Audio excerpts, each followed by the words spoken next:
It's Monday, October 24th, 2016. I'd like to call to order the regular meeting of the mayor and board of trustees for the village of Burr Ridge. Normally at this time, we ask one of the students to lead us in the pledge, but she couldn't make it at the time, so I'd like people to stand and join me in the pledge. I pledge allegiance to the flag of the United States of America and to the republic for which it stands, one nation, under God, indivisible, with liberty and justice for all.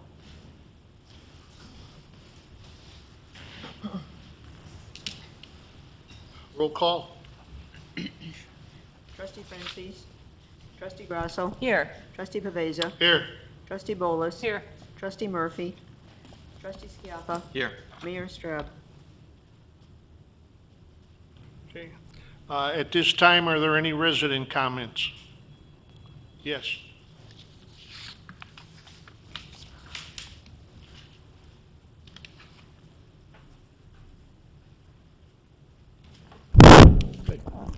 My name is Tom White. My family resides in the Carriageway subdivision. As of September 26, 2016 village board meeting, the village auditors presented the annual financial report as of April 30th, 2016. I perused the report and would like to comment. Report highlights many capital improvements, including the County Line Road, I-55 Bridge Enhancement Project, vehicle and equipment purchases, and investment in infrastructure, technology, etc. I commend you, and I'm sure the Burr Ridge residents also appreciate your stewardship of our community in these areas. Similarly, I'd like to personally acknowledge you and the various village advisory boards for their countless hours and effort that everyone invests in our community. Thank you. My focus, however, relates to the upcoming budget and more specifically the police pension fund portion of the real estate tax levy.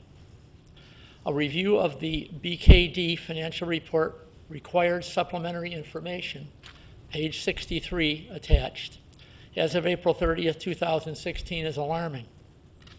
The BKD Police Pension Fund review, I believe, is an impartial and objective review of the Burr Ridge Police Pension Fund status and is summarized below. Total pension liability, almost $28 million. Market value of assets, about $15.5 million. Unfunded liability, almost $12.5 million. Funded ratio, 55.48%. If you flip to the next page, you will see the green numbers that I have there, the pension liability and the market value of assets are basically kind of highlighted in green. And then similarly, the unfunded liability, I'll show you where that is, and also the funded ratio. There's a lot of numbers on the page, but those would be the important ones. Specifically, the red ones are the ones that are alarming. I'm not going to read all of the footnotes that I have. It basically tells you that when the auditors did the work on this, they actually reached out to our investment managers and said, okay, what can we expect in terms of the asset that the pension fund's investing in to be the long-term returns for those? And similarly, what they wanted was there's a formal investment policy that the Police Pension Board has, and with that they've got target allocations for the various things that they invested because statutorily they have to be well diversified, okay? And so with all of that, they came up with these calculations. One of the things I should mention, and this is in the financial notes, is they actually show you the numbers that they were given by the investment management firm.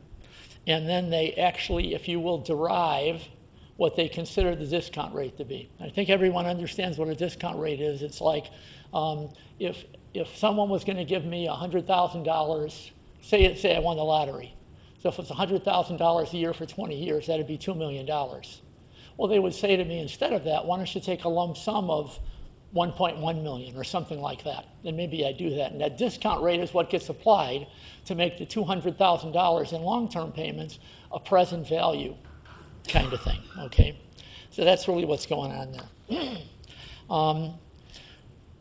The BKD financial report also has a schedule of village contributions, and it's part of the required supplementary information, page 65. That's attached also. It provides a 10-year comparison of the police pension fund actuarially determined contribution to the actual village contribution. The results indicate that the village's contributions were deficient by a total of $1.5 million for the 10-year period, averaging $150,000 per year, less than the amount needed to sufficiently fund the police pension on an actuarial basis. That would be on the flip side, okay? And you'll see this is, again, just a copy of what's in the report. I did add what's in red. I totaled up, if you will, the deficiencies, and I got the 1.5 million divided by 10 and got 150,000. So you can see where that is and how that all came about. The BKD financial report also states that village expenditures, now this is for the completed fiscal year, if you will, mainly came under budget in the police department due to lower than expected personnel cost. Surplus allows a budget amendment to occur to transfer $100,000 from the general fund to the capital projects fund to help fund future projects. This transfer was possible because the general fund's balance, $5.6 million, exceeded the village's fund balance reserve policy. Capital Projects Fund ended the year having a combined balance in excess of $1.5 million. The budget surplus was due to lower police costs, but the police pension fund which carries a $12.4 million deficit, was once again ignored. And that the village property taxes are subject to tax caps, which generally limit village increases to the lesser of the consumer price index, or 5%. This request you to fund actuarially the police pension fund does not require a property tax increase, but rather a levy redistribution. Thank you for this opportunity to address the board and for your future consideration. Time permitting, if you have questions or comments at this time, I'd be happy to address them. Thank you. We'll take that under advisement. Steve, do you have any comments? I don't want to get any arguments. The financial report has to use GASB numbers. Remember, we don't use GASB numbers, we use the state law. And that's the stuff we don't need to discuss it. Okay, any other resident comments? Okay, the consent agenda. All items listed with an asterisk are considered routine by the village board and will be enacted by one motion. There will be no separate discussion of these items unless a board member or citizen so requests, in which event the item will be removed from the consent agenda. 5 minutes. Approval of regular board meeting of October 10th, 2016.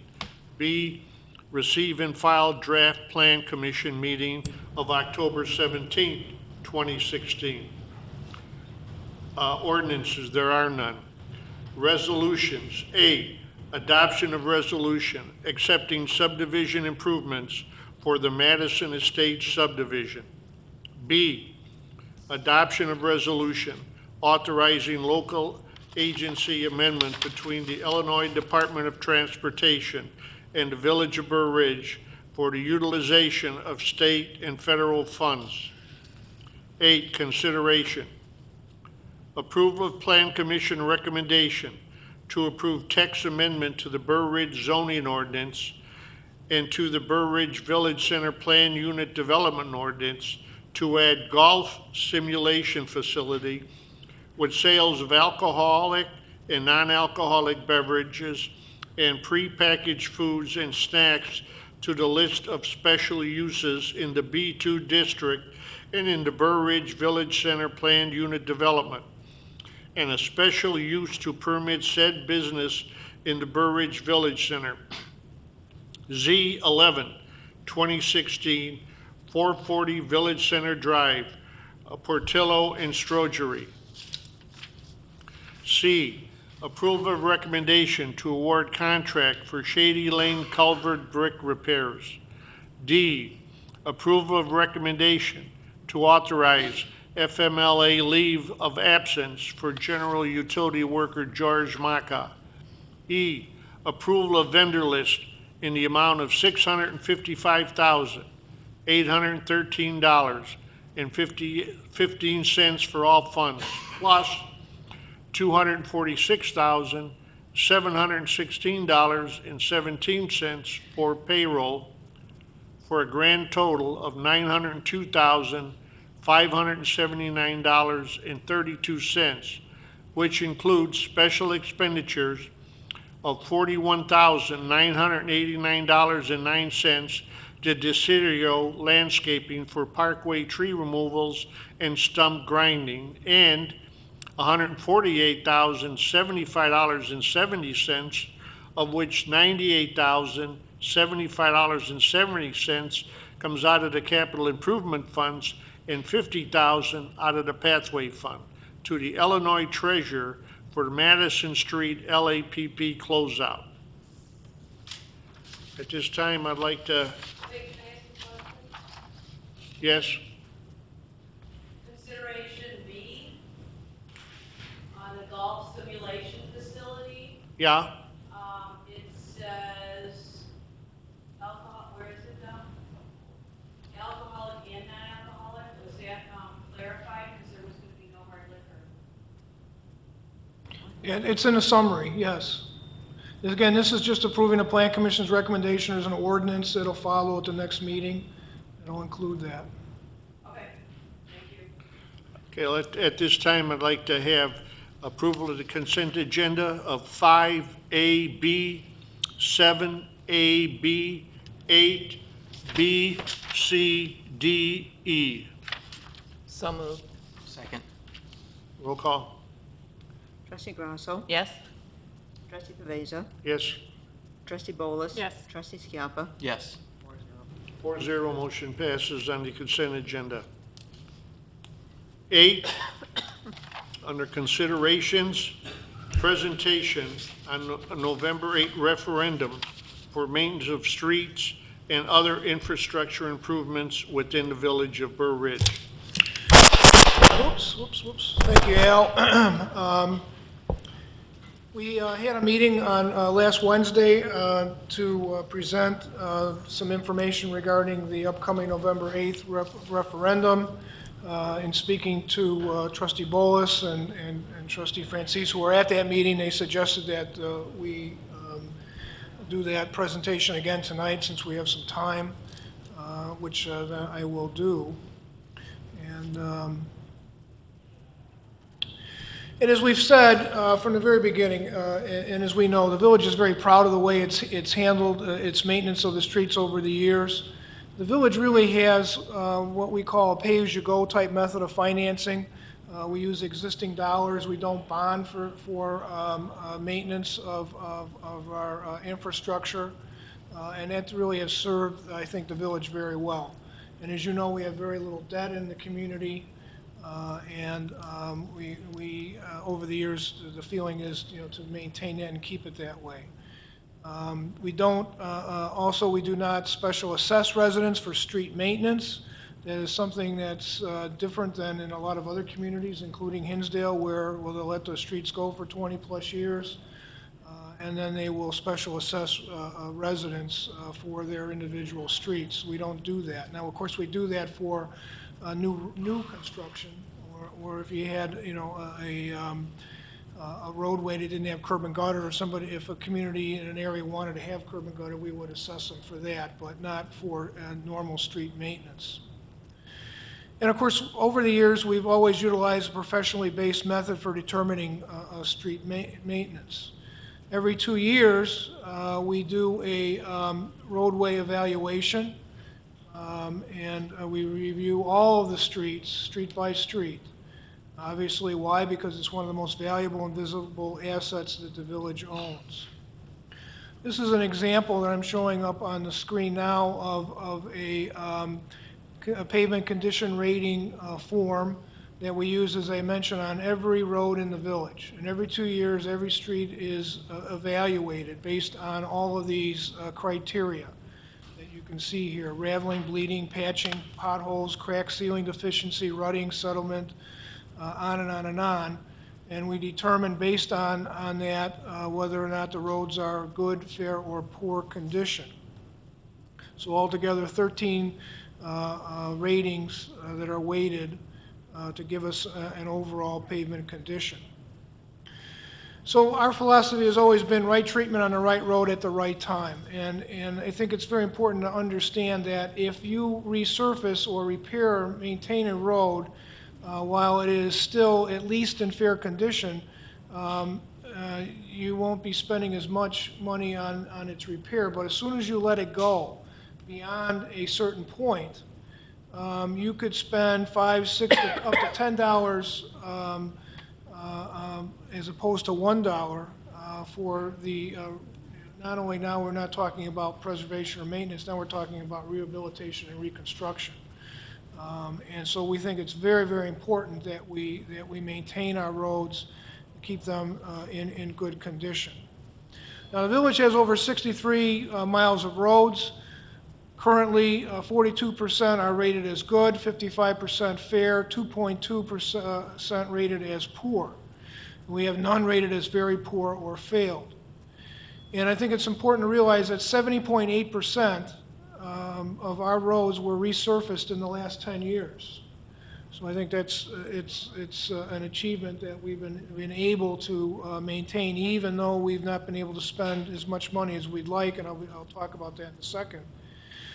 And only 5.5% have surfaces older than 2000, and 3 of those are going to be addressed. Garfield was just addressed as of last week when we completed that work. 79th Street, remember we have a grant for 79th Street, and that work will be done next year. And 59th Street is a shared road with the village of Hinsdale. And we have money in next year's budget for it. We've already been told, I believe, from Hinsdale that they're not going to be ready to spend money on it next year. So unfortunately, that one road will have to be deferred for another year, but not because of us. We were planning and we had money available for that particular project. Now, this slide shows the fact that we do an annual road program, but we do projections for 5 years. And we try to project out what streets we are going to resurface over the course of the next 5 years based on the money we believe that we have available. As I mentioned, next year in 2017, 59th Street will not be done, so that'll be deferred. We may, if we have the dollars available, move up the street from the 2018 program. And that's kind of how we've always managed and maintained our program. But look at some of these numbers. In this year, $663,500. In next year, 17-18, we're projected to spend $711,200. Next, after that, $665 and $671 and $710,000. Now, where does that money come from? As we mentioned, we only have really one existing ongoing source of revenue, and that is the motor fuel tax. Unfortunately, those dollars have been relatively flat over the last 10 or 20 years, and I'll show you that in a minute. The only other source of revenue that we have are existing surpluses in the general fund or one-time revenues. Revenues that don't continue on from year after year, just revenues that we may have available on hand in any one given year. This is a projection of the budgets for the road program, the history of the road program over the past 20 years. Back in 1996-97, we were spending $724,980, and that went up to $1.4 million in the year 2001-2002. And you see ever since then it's been declining to the point where even this past year, at $663,500, it is less, we're spending less in 2016 than we spent back in 1996-97 for roads. Okay, and I can guarantee you that the cost of asphalt has increased. In fact, in the last 5 to 7 years, it's doubled. So, obviously we're doing less roadway maintenance than we did 20 years ago. And that is, very disconcerting. And the next slide here shows, again, the MFT money. Back 20 years ago, we were spending $229,000. Actually, we were receiving that amount. Around 2000, around 295,000. Today, we hope and we're projecting $275,000. So over a 20-year period, that source of revenue has not grown. So that's remained relatively stable. And again, where do we come up with the existing dollars? And that's really the concern, because if you look at this slide, and I know it's kind of hard to see, but as I mentioned, we do a 5-year projection in the budget. And this shows the summary for the general fund, revenues and expenditures. And beginning in the year 2017-18, throughout the next 4 years, we're showing substantial deficits in the general fund budget. And the reason why we're seeing those substantial deficits is because of the road program, because there's no other source of revenue for the road program. We programmed in the budget that those dollars would come from the general fund. And if you program those dollars in for the general fund, which you see on the line below, where it says transfer to the capital improvement fund, those are the dollars that have to be transferred from the general fund to the capital improvement fund in order to be able to do those road programs that I just showed you. So next year we need to transfer $431,830. The following year, $437, then $646,000, and then in 2021, $397,000. That's just to balance the road program budget or the capital projects budget so we can do those roads. And obviously we don't have those dollars. And so something's going to give. If the referendum doesn't pass, we're going to have to substantially reduce the annual road program. And as I mentioned in some of these bullet points here, we will no longer be able to do sidewalk work either. If we're not going to be able to do road work, we're not going to be able to do sidewalk work. And they really are going to be competing for dollars in the future, future sidewalks along with future road maintenance. You know, of course, you've been hearing me talk about the concern that I have regarding the Illinois government taking away our LGDF, our local government income tax allotment. Very concerned about that, whether that happens or not. Again, you know, our revenue stream in general in the general fund is relatively flat the first 3 or 4 months. If you've been looking at the monthly reports, we're not really meeting our projections in sales tax and placing eating tax and other taxes and so forth, so I'm concerned there and certainly ongoing in the future. Again, we need a new revenue source in order to pay for the cost of roads. So let me just back up for just a second and talk about last year's tax levy. And as you can see, the tax levy basically includes 4 separate levies: a corporate levy, a police protection levy, a police pension levy, and the bond and interest on the Lake Michigan water project that brought Lake Michigan to Burr Ridge from Bedford Park. This is a 2015 levy. In 2016, one of those levies is going to go away, and that's the bond and interest on the Lake Michigan water bonds. Okay? And so the question is, what should we do, again, in order to generate the additional dollars that we're looking for, and is using those dollars that previously were used for bond and interest, should they be used for roads and other infrastructure? But before I leave this chart, I want to make sure that residents understand that what we're talking about here is the village's portion of any taxpayer's tax bill, and that represents less than 3% of your bill. So we're talking, relatively speaking, a very small portion of your total property tax. Now, what I had mentioned is, you know, could we take the debt service amount of $520,000 a year that will expire in December? We'll make our last payment, and that'll be off the books. And can we utilize those additional dollars by increasing the corporate levy by that same amount, $520,000 in the year 2016, so that the residents are paying the same dollar amount that they paid the previous year, but now those same dollars would be used for roads and other infrastructure as opposed to the bond issue. And that's what this chart shows.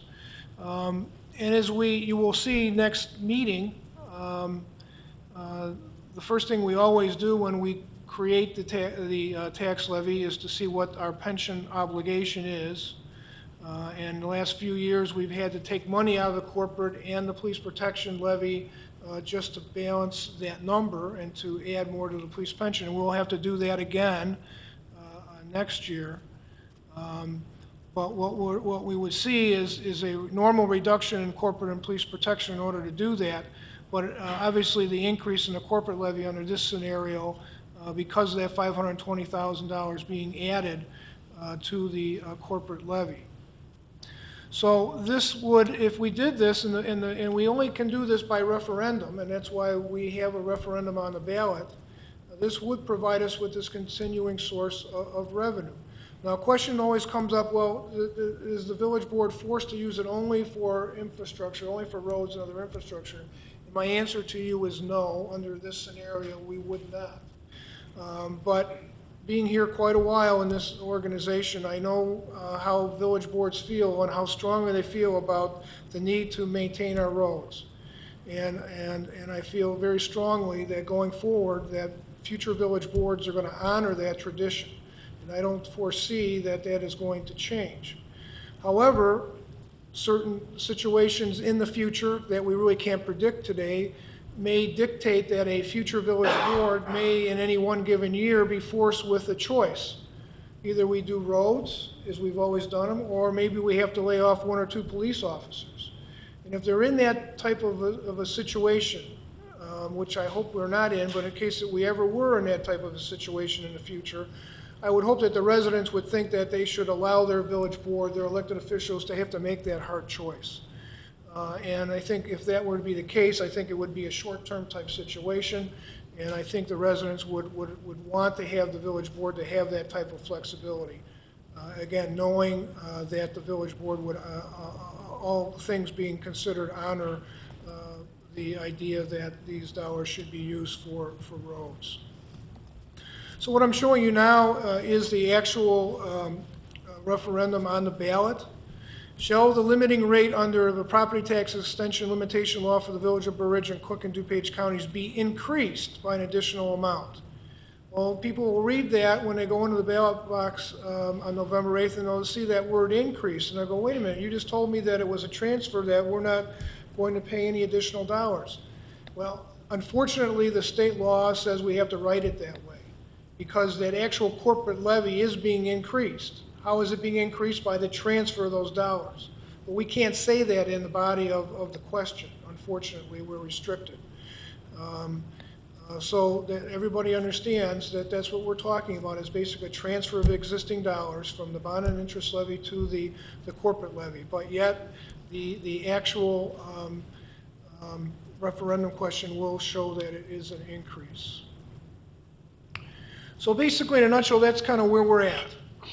People have asked me, well, gee, Steve, what happens if the referendum doesn't pass? And I basically said, well, you know, we'll have to take a look at next year's budget to see if there's any additional surpluses that we might be able to transfer at the end of the year. You know, will there be any other one-time revenues? It's going to be hard to say.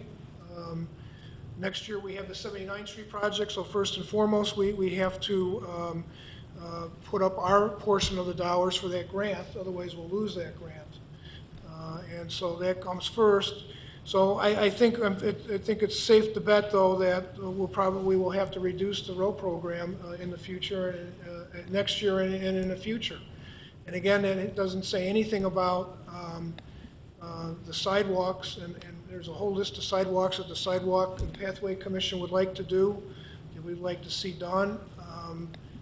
But those projects will be deferred. And again, you know, we talked tonight, we'll talk again at the next board meeting about the pension levy and the pressure there of adding more dollars to the police pension. And if the dollars aren't there for roads, will they be there for pensions? So it's an ongoing problem. And so we're trying to do as much as we can with the amount of dollars that we have, and if those dollars aren't there, we'll continue to do the best we can on all fronts, but it certainly would take the pressure off a little bit, more than a little bit, if this referendum question could be approved. Now, I would like to read a statement that Trustee Guy Francis gave me to read tonight. I'd like to read it to you. He says, I would ask that my comments below be read into the record.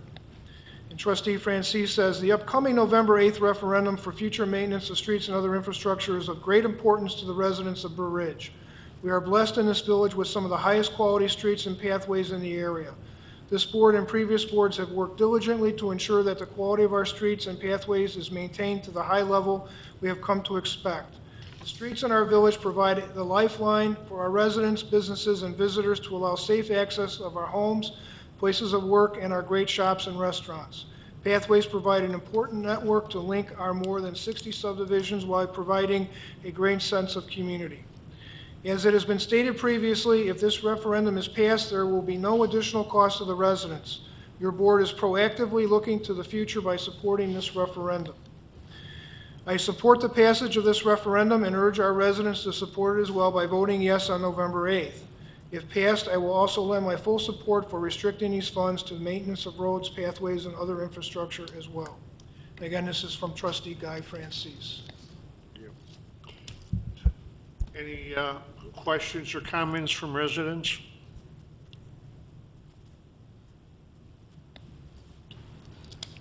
I have a, From the board? I just wanted to say that this is a unique opportunity for the residents, for all of us in Burr Ridge, to be able to maintain our streets and sidewalks to the level that we are accustomed to, without the village going into debt and without raising our taxes. By maintaining our streets and sidewalks, and coupled with good schools and parks, we not only increase our property values, but we encourage new families to come to Burr Ridge to call home.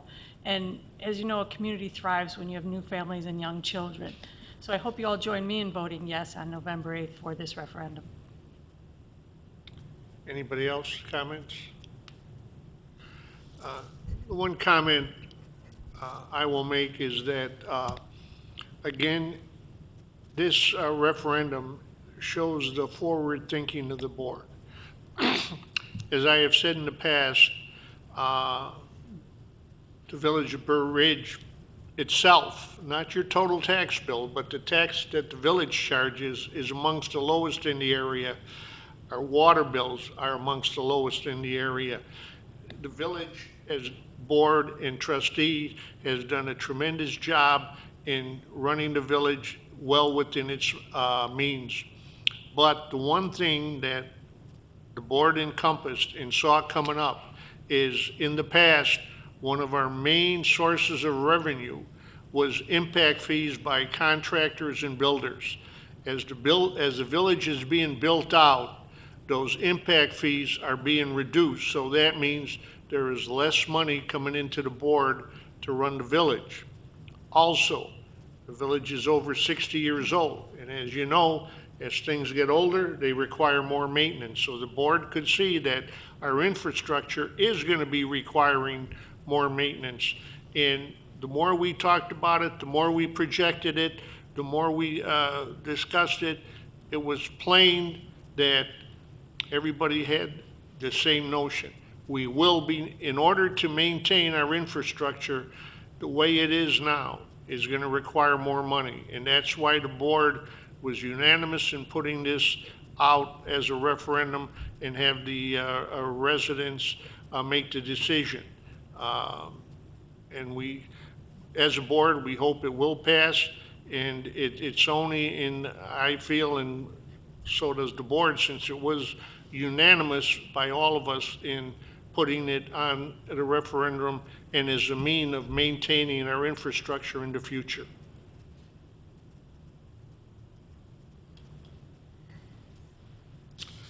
Okay,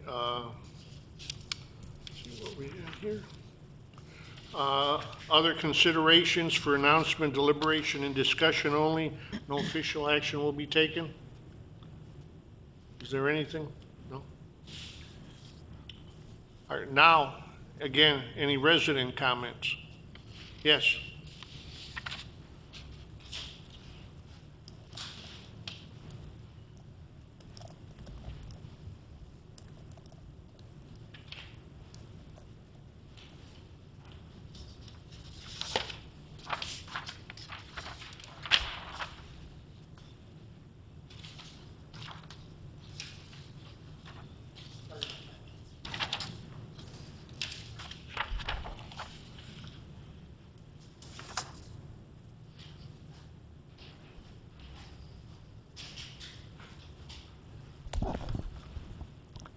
Village auditors have cut through the smoke and mirrors to uncover the truth. Pension system that is in dire straits. The dust is settled. Statutory pension liabilities will not change since the courts have basically stated that the retirement promises made to the officers are binding. Legal benefit reductions for those officers hired after 2010 have been put in place, yet we still find ourselves getting deeper and deeper in the hole. Village administration would have you believe that the village has always faithfully funded the police pensions and thus shared no responsibility for the current situation. However, consider the following. In 1993, the state allowed municipalities to continue to fund based upon a pay-as-you-go basis, kind of like the streets in Burr Ridge, or an escalating less now, more later basis. Village chose the latter. Villages always have the choice of sound actuarial funding, but are in compliance with the state as long as they fund at the less now, more later basis. From 1993 until 2010, the village levied at the less now, more later amount. However, when the levy came in short for almost all those years, the village ignored the deficit. 2012 limited scope state audit found that the village had underfunded the police pensions by hundreds of thousands of dollars. Village acknowledged the state's non-compliance finding, but since the statutes did not explicitly require repayment, the village continued to ignore the issue. The 2003 Burr Ridge Police Pension Fund actuary recommendation of a lesser 6.8% versus the 7.5% discount that we had at the time never came before the police pension trustees. The result of this inaction was maintenance of a 7.5% discount, which continued to understate the fund's liabilities and thus minimize the village police pension levy through 2012. And then again, it got lowered in 2012 to 7.25%, and then 2015 to 7%. The 2003 Burr Ridge Police Pension Fund actuary recommendation, BKD, the village auditors, based upon the long-term real rates of return and fund asset allocation targets provided by Sawyer Faldudo, Burr Ridge Police Pension Fund investment manager, has determined that the discount rate assumption should be 6.32%. Any discount rate assumption greater than that will understate the liabilities and reduce the village's returns that the Burr Ridge Police Pension Fund experienced. And we'll understand, okay. Note that during the period from approximately 2003 through this audit, the investment returns that the fund experienced has averaged around 5.4%. In 2011, the state allowed municipalities to restart the clock by offering a much less now, much more later funding plan. Village was happy to restart the clock since the more later part of the original 1993, less now, more later, was beginning to kick in. In 2011, when the village adopted the state's latest restart the clock deal, the village administration hung their hats on the state's projections, 2011 to 2040. In 2011, the much less, more now, much more later deficit was projected for 2016 was projected to be 5.7 million. In actuality, BKD's, with the 6.32 discount rate, has the deficit at 12.4 million, which is better than doubling what it was. Foster & Foster, pension funds actuary, using a higher 7% discount rate, has the deficit at almost 8 million, which is still a 38% increase in what the village pointed to as a good funding plan. In November 2014, the village was again notified by the State Department of Insurance that they were non-compliant with the funding statute. I quote, "You are further notified that between 2010 and 13, the village of Burr Ridge failed to make pension payments as required under the statutes to the Burr Ridge Police Pension Fund, in the amount of at least $425,000. Village explained that the amount that they levied was in fact the state minimum amount as calculated by their actuary. Thus, under the state statute, they were in compliance. The state agreed. Should be noted, however, that the state's consulting actuary using the Burr Ridge Police Pension Fund data calculated the state minimum to be significantly higher, averaging over $100,000 per year more than what the village's actuary calculated. Lastly, the administration to this day has continued the sidestepping of the pay-as-you-go funding using it only for roads, if you will, and other infrastructure, so as to avoid fiscal belt tightening, which has resulted in leveraging the village's equity. In summary, based upon differences in assumptions and calculation methods, we have seen that actuary results can vary widely. Thus, comparing Burr Ridge to other municipalities is meaningless without ensuring the same methods and assumptions. Furthermore, we now understand that the state minimum police pension contribution is poorly or ill-defined, open to interpretation. Therefore, statements related being in compliance are worthless. The only truth is an objective, independent, professional analysis of the data. You have one. Just because the numbers that the auditors have are GASB numbers, okay? That's the Government Accounting Standards Board. That's working with actuaries, if you will, to make sure funds are funded properly. The pension plans are funded properly. Each year, when an officer works another year, we expect that there's going to be more liability associated with that, and so his money, along with money from the tax levy, should go in the fund. But as I pointed out for the last 3 years, and I'll again bring it up next meeting, we're not. We're in fact not putting any more money in, and in fact this year, for the first time since I've been here, we actually ended the year with less assets than we started with. Even with the interest that we earned on our investments and the selling stocks, some of them making money, we ended up with a deficit. Thank you. As your note said, there's many ways to calculate pensions. We follow the state guidelines and we're well above the minimum that is required by the state. Am I right, Steve? Well, we're at the minimum. We're at the minimum. Yeah.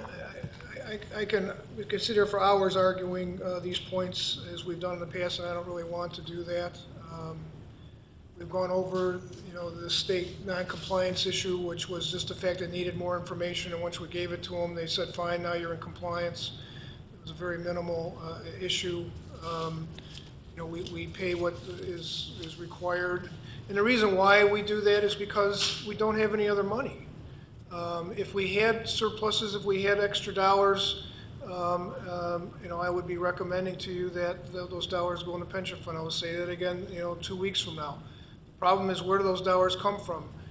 When you're competing for roads, when you're competing for sidewalks, when you're competing for just maintaining and operating the village, there's just so many dollars available, and we can only do so much, and what we've been doing is the state minimum required under the law. You're going to find out next meeting when we present the actual report that the pension fund actually lost investment dollars last year. They were in the red. Remember, there's 3 ways to fund the pension program, employee contributions, employer contributions, and interest. Well, they had a bad year last year. So who makes up the fact that they made a bad year? It's only one source, and that's the village. So we're the ones that always has to make up for when they lose money, and they lost money last year, and we'll talk about that next meeting. But again, I would love to be able to put more money in the pension fund. If we had those dollars available, I'm at a loss to find out where those dollars would come from. Any other resident comments? Reports and communication from village officials, yes? We needn't be reminded that October 31st is Halloween. And everybody's looking forward to that, but to keep our children safe, we should limit their Halloween trick-or-treating to between the hours of 3 and 8 p.m. So please help the police keep our children safe, and feel free, I hate to be a Scrooge, but after 8 o'clock, you need not answer your door or feel like you have to offer candy. Let's try to keep everyone on that schedule, 3 to 8 on October 31st. Thank you. Since you're not going to be here at the next meeting, did you want to mention the Jingle Mingle coming up on November 19th? Yes, I will do that. On November 19th, we have our Jingle Mingle, which is always so exciting for the families, and we are getting loads of sponsors and a lot of floats and new activities, and then some of the old standards with the letters to the military, It should be a wonderful night, and hopefully it will be warmer than it has been in some of the prior years. We're going to count on that. Thanks. Yes. I have one item. I'd like to call Dave Prysick up, if we could, for a second. We've been getting a lot of complaints, and rightly so, about the train horn noise down on the south end of the village. I think what we're finding is we're finding some of these trains are parking before they get into the switching yard, and are causing all kinds of problems, not only the noise of the fact that they're parked close to the residents in Burr Ridge, but they deactivate the alarm at the train horn at the intersection, and it's causing the trains now to blow their horns. And we've been in contact with the Burlington Northern Santa Fe Railroad on a number of occasions, and I wanted Dave to update you on the progress he's making. That's exactly it. About 3 months ago, we first started getting complaints in regards to the railroad crossing down there. The trains eastbound were stopping and standing there, and that other trains were then blowing their horns nearby. That was occasional at first, but then increased in about the last month. And about 5 weeks ago, I went down to the Willow Springs yard and met with their terminal manager to find out a little bit more.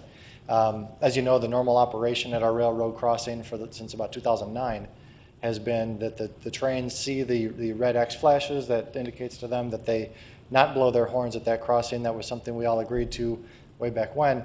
And then it's kind of a quiet zone, so that the horns at the crossing then are blowing down at the road, at the cars. Anyway, going back to the Willow Springs operation, that's their main switching yard. That's where all the freight's coming in and out. That's really where these trains are kind of being dispatched to and from to come across from Illinois and Iowa. And what they showed me at that meeting was that during normal operations, the train should not be standing back at Madison Street waiting to approach into the Willow Springs yard. There's storage inside. Unless there's a problem going on inside their switching yard, would trains be stopped out there? What we were finding more recently was that trains were stopped out there deactivating our wayside horn system, so that any trains that passed in the opposite direction going westbound were then having to blow their horns.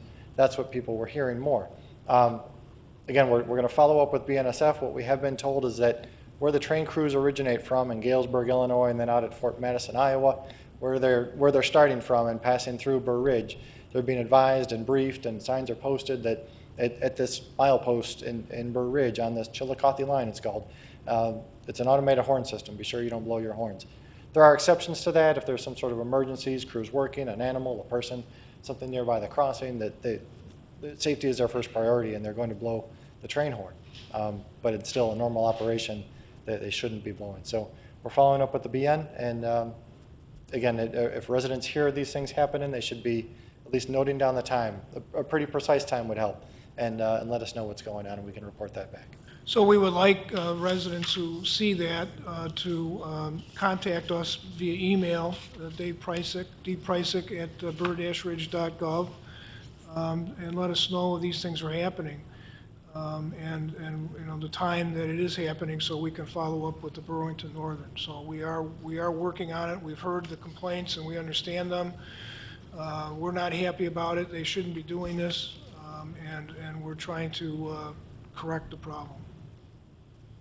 Dave, why are they parking? For whatever reason is happening in the switching yard, the trains are stopped back there before they enter the switching yard, which is They're like a told Willow to Springs stop. Road. Yeah, Yeah. there's a signal there, and they stop, and they wait for the dispatch to let them in the yard. No rhyme or reason as to why. These trains are over 1.5 miles long, and there's few spots where they can stop and not obstruct a crossing. Coal City back there, way down south, and then Burr Ridge in that vicinity under Route 83, another spot. Thank you for following up.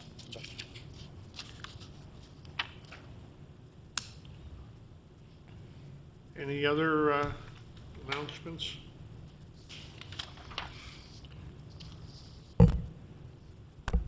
Non-resident comments? Yes.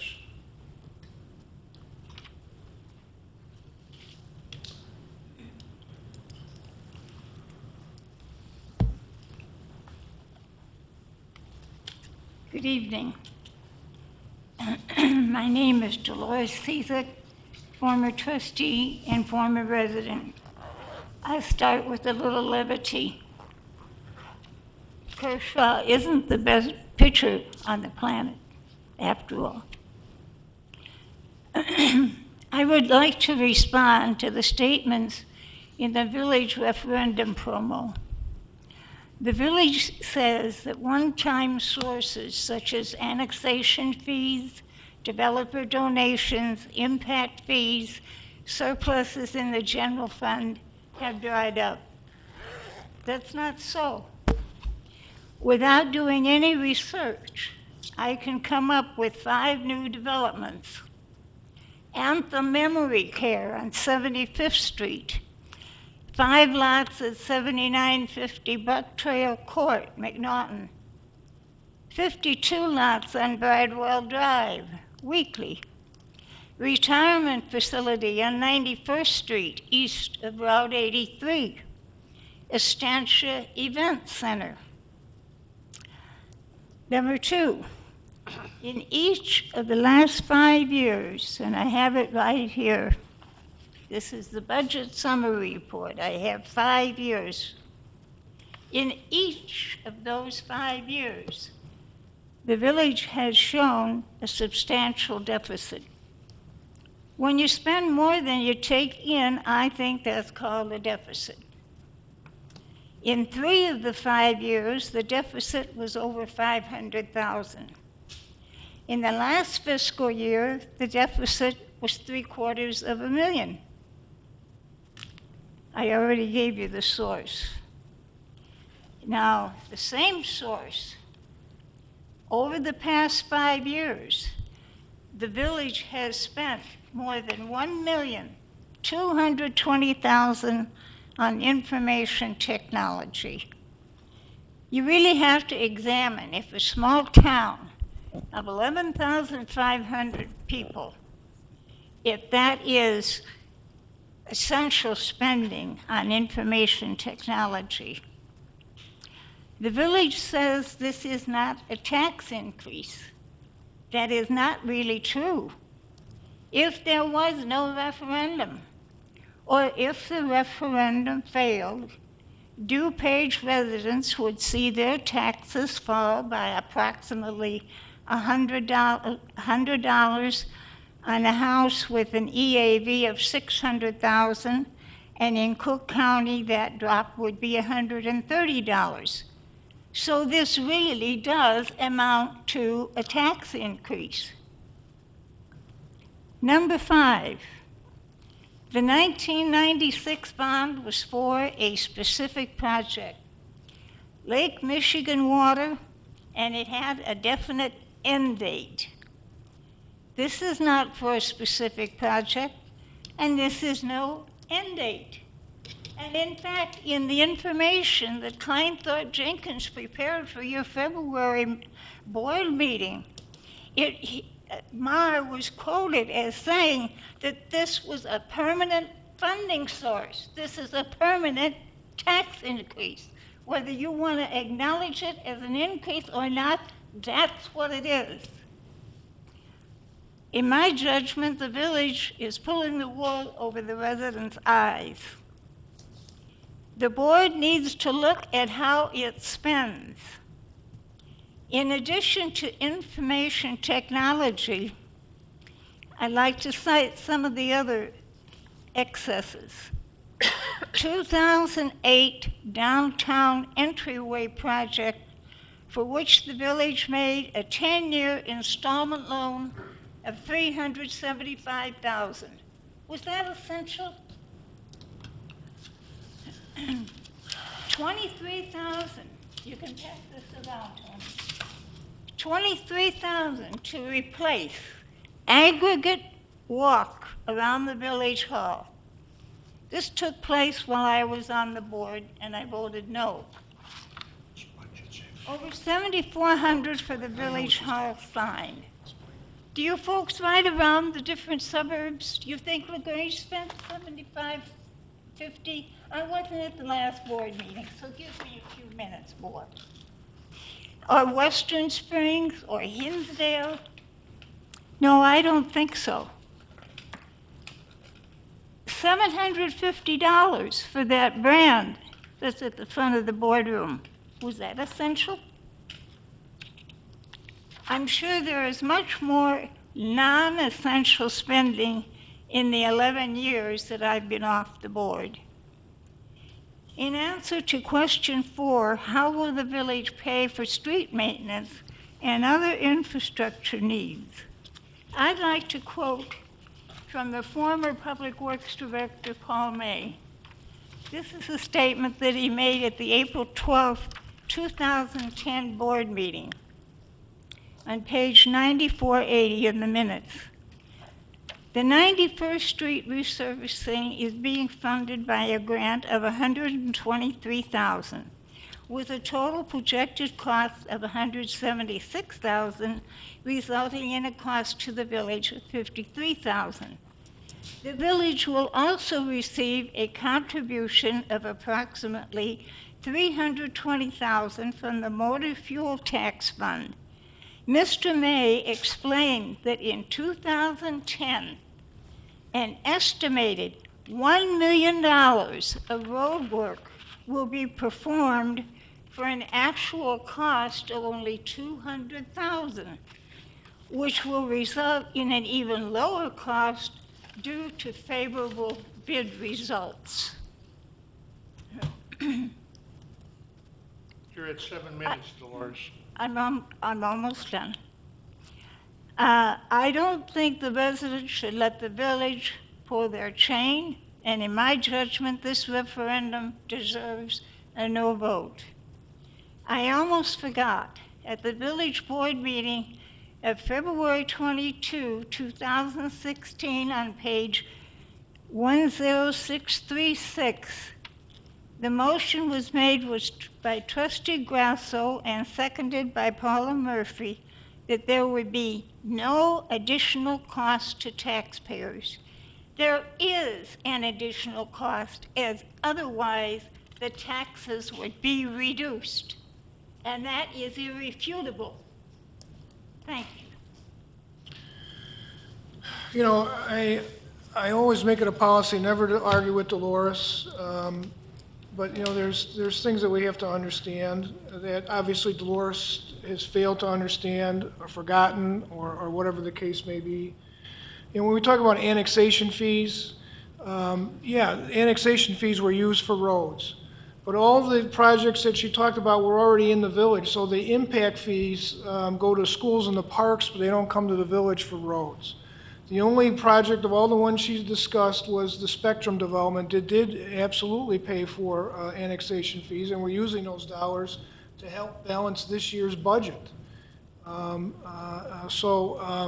Again, you make statements that they're just ridiculous. I mean, you take the total budget of all the funds and you look at it and you say it shows a deficit. Well, but you're not taking into account the fact that money is transferred from one fund to the other. You're not taking into account the fact that we've got capital projects funds where we're drawing down on dollars. So if you have a capital projects fund that has $1 million in it, and in 1 year you put in 100,000 and you spend 600,000, it shows like a $500,000 deficit. But it's not a deficit because we're just holding that money to be able to spend when we're ready to spend it. It's not a deficit, but when she takes that particular sheet, you know, she wants to play with numbers and say, oh, well, there is a deficit. Well, there is no deficit. It's just outrageous to have to hear that. Finally, the beautification project that we've heard from Dolores year after year after year after year, how many times do I have to say that those dollars that were used for that project came from the hotel motel tax fund? The hotel motel tax fund is restricted, can only be used for certain purposes. The board back then felt that it was a good purpose to beautify the village. I think it was an excellent idea, and I think we've been benefiting it for years, but we're not using taxpayers' dollars to pay for the bond issue there. It's an installment contract. We're just simply using the hotel motel tax dollars, which we couldn't use for other purposes. We couldn't use it for roads, we couldn't use it for police, we couldn't use it for anything else. We use it for beautification. So your arguments, Dolores, are ridiculous. They've always been ridiculous. It's the same arguments that we hear year after year after year. And I don't know, you know, I continually have to argue the point that you're incorrect, Dolores. And enough already with that. Well, that's a comment I was going to make. I heard you up here going on and on about You're not about listening. spending extra money, but we approve balanced budgets. We've had balanced budgets for years, so somewhere your numbers are off. That's all I can say. Dolores, you can't, you're mixing apples with oranges, Dolores, that's what I keep telling you. You don't understand the finances of the village, you don't understand municipal budgeting. And so you're making statements for which you have no knowledge. Absolutely no knowledge.